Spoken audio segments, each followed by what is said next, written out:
7 международных организаций потребовали освобождения Манучехра Халикназарова. Комитет по чрезвычайным ситуациям предупреждает о возможном наводнении в Таджикистане.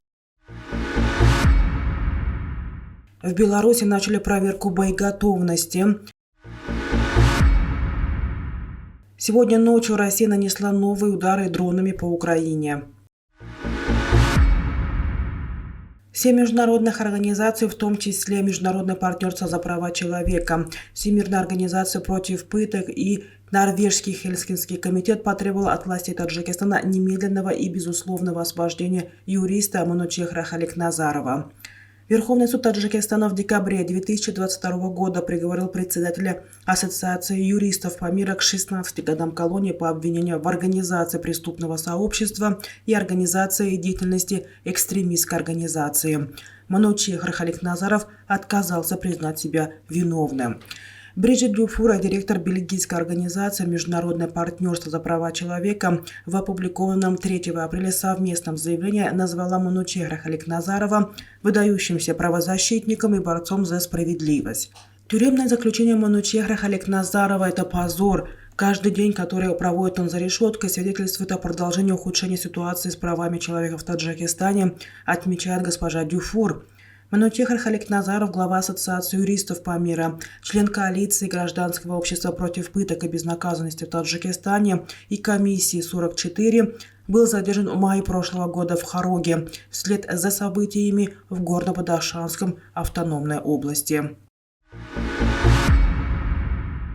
Комитет по чрезвычайным ситуациям и гражданской обороне при правительстве Таджикистана со ссылкой на агентство по гидрометеорологии страны сообщает, что 3-7 апреля этого года в связи с осадками в предгорных и горных районах республиканского подчинения Хатлунской, Сагдийских областей на западе Горно-Бадахшанской автономной области прогнозируется сход силы.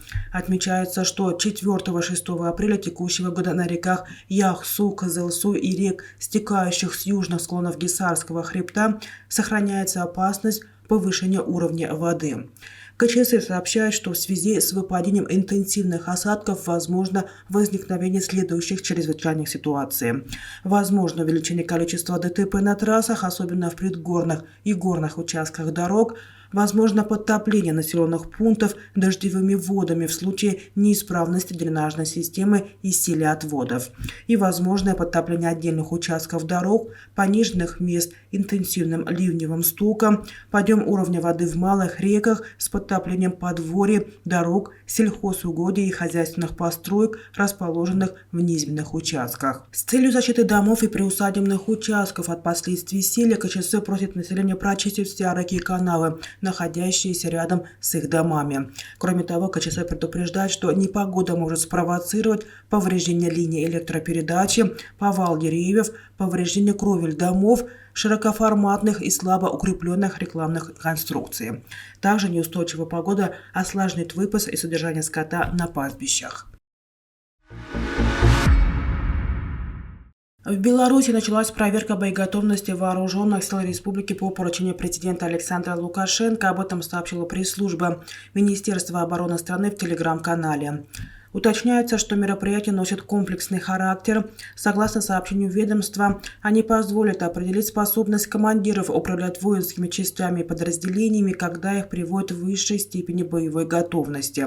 Кроме того, будет установлена готовность воинских частей выполнять задачи по предназначению в установленные сроки.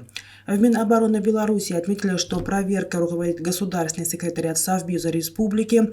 Министерство также предупредило граждан о передвижении военной техники в ходе мероприятий, поэтому возможно временное ограничение движения транспорта. Украинские воздушные силы сообщили, что в ночь на вторник российская армия атаковала Украину с южного направления с использованием ударных беспилотников иранского производства «Шахед-136» и «131». В общей сложности зафиксировано до 17 пусковых ударных беспилотников, вероятно, из района восточного побережья Азовского моря, сказано в сообщении. Как говорит украинская армия, 14 иранских дронов было уничтожено. Ранее украинские СМИ сообщали о нескольких взрывах в Одессе. Воздушная тревога в регионе была объявлена уже после того, как в соцсетях появились первые данные о нападении.